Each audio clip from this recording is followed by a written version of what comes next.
Hey buddy, namaste. How are you? Oh, hey Kaju, it's been a long time that I have seen you. How are you? I'm good. Arey bro, yaar, I'm really frustrated. This month also I got just 85,000 into my account. See? Okay. Let me see your investments.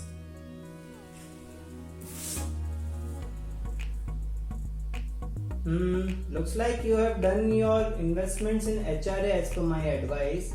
But what about deductions? I think you don't understand about that tax language till now. Tax language? What is this? I know about C, I know about Java and C++ during my school, but I've never heard about this tax language. See Kaju, deductions will help you in reducing your taxable income. 30th of June 2020 is the last date for claiming investments for financial year 2019-20. So just 10 days are left and you should do this really fast. So hurry up and let's get started with deductions of income tax. Just 10 days left, man. We have to understand this as soon as possible. Hello, we'll first start with section 80C. 80C is the section which has many options for you to claim your deduction benefits. First, we'll discuss on life insurance. I am assuming that you have taken your life insurance after 1st of April 2013. Why does that matter? Because before 1st April 2013, 20% of the sum assured could be taken as a benefit in in life insurance, but currently it is just 10% of sum assured. It means that if your sum assured is suppose 10 lakhs, then in an financial year your premium amount only up to 1 lakh is allowed. So if it is more than 1 lakh, then you are restricted to up to just 1 lakh. Normally your premium amount will be much less than 10% of the sum assured. So this is good to go. Next we'll discuss on mutual fund tax savings scheme. This is one of the best investment options to invest in section 80C. Actually currently I am also using this section for my tax planning benefits, because this is a benefit that only 3 years of lock-in is required. That means after 3 years you can sell the shares that you have bought under this mutual fund scheme. Third, we are discussing on provident funds. These are statutory provident fund, public provident fund and recognized provident fund. No need to calculate these amounts because mostly your employer will calculate this amount and you will get this figure. So like this recognized provident fund, most of you will be getting from your company, while public provident fund is for normal public which is not salaried, and if they want to invest into provident fund schemes, then they can use the public provident fund scheme and claim benefit under section 80C. Other one is Sukanya Samriddhi scheme. In this scheme you can deposit some amount for your girl child or a girl from whom you are a legal guardian. Okay. Now let's discuss about fixed deposit. Fixed deposit of 5 years. You can deposit an amount into the fixed deposit account of any bank or any post office for up to 5 years and can claim benefit under section 80C. Then is National Savings Certificate. 8th, you can buy these certificates and can claim benefit. Tuition fee of child education. So like if your child is in school or college, you can claim the tuition fees that they are getting. You have to pay, and the tuition fees receipts can be used as an evidence for this benefit. This is all about section 80C. This section 80C has a limit of 1,50,000. There are 2 more sections that we need to discuss. Then we discuss about section 80CCE. Okay. So section 80CCC is on pension fund investments. This section has also a limit of 1,50,000, and section 80CCD, which has investments in pension scheme for salaried and non-salaried individuals. For salaried individuals, up to 10% of their salary is allowed as pension scheme investments, while for non-salaried individuals, 20% of their gross total income can be used as benefit under this section. There's another section called section 80CCE, which restricts limit of investments in section 80C, 80CCD and 80CCC up to 1,50,000. So in total you will get benefit of up to 1,50,000 under these three sections. Make sure that I have written here section 80CCD, not CCD 1B. Now we'll discuss about section 80CCD 1B. Central government allows additional 50,000 deduction under the pension scheme if you are investing your amount.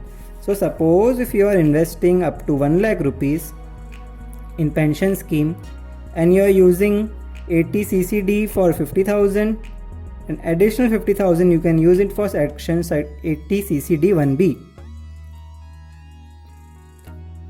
Suppose you invest another 1 lakh rupees in section 80C, then in total you can claim this, this and this. That means in total you can claim 2 lakh rupees as reduction.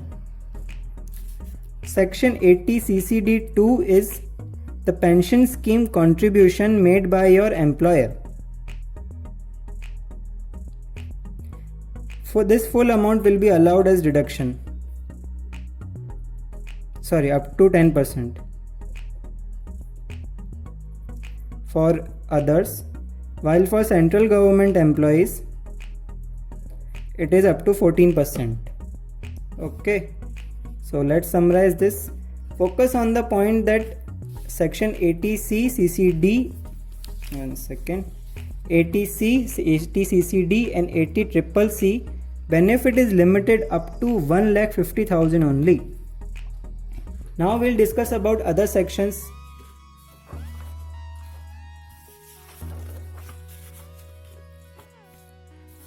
This is section 80D, which provides you benefit of health insurance. But for whose health insurance? For yourself, your family. Family includes your spouse and your children and your parents, plus your parents. For this quota limit is 25,000, and for this quota limit is 25,000 if your parents are less than 60 years old. If they are above 60 years, then you can claim benefit up to 50,000. That means if you are taking health insurance and your premium amount for yourself, your family and child is 25,000, that's okay. You are taking health insurance for your parents also and your parents are more than 60 years, then you can claim additional 50,000, which will be above this 25,000. So in total you will get benefit of 75,000, up to 75,000. One more benefit is preventive health checkup. 5,000 rupees can be claimed in a financial year under preventive health checkup. You can pay this by cash or by any other mode. But for paying this insurance premium, health insurance premium for your parents or for anyone else, it should be other than cash. Cash da. This 5,000 limit is included in this 25,000. So suppose if you are taking a health insurance plan of 22,000 for yourself and a preventive health checkup of 4,000, then in total you will get benefit. This is allowed, but in total you will get benefit of just 25,000, not 26,000. Okay. Another section is section 80E, which is education loan interest. See, for higher education could be expensive, so government allows you benefit of the interest that you have paid on the education loan for yourself, your spouse and your children. And what is the education, higher education considered here is education after your class 12th. So like if you have taken a loan for education up to class 12th, it won't be allowed. It is allowed only after your senior secondary pass out classes. So it could be your BA, BSc, BTech, anything. Doesn't matter. Under section 80G, you can make donations and can claim benefit for that section, for that donation that you have made. Prime Minister National Relief Fund is an example for this, and charitable institutions is also an example for this. However, in charitable institutions you will get benefit only up to 50%, while in this section you will get this contribution, you will get benefit of 100%. So when will you, there are n number of other schemes also in this section, but it is in much detail, so you can go through it through the list. You can get that at income tax website.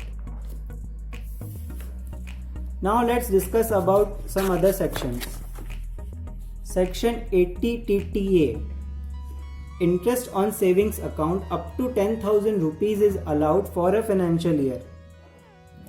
So like suppose you have two bank accounts, ICICI Bank and IDBI Bank, then in total you can get benefit of 10,000 rupees of interest that you are getting in that financial year.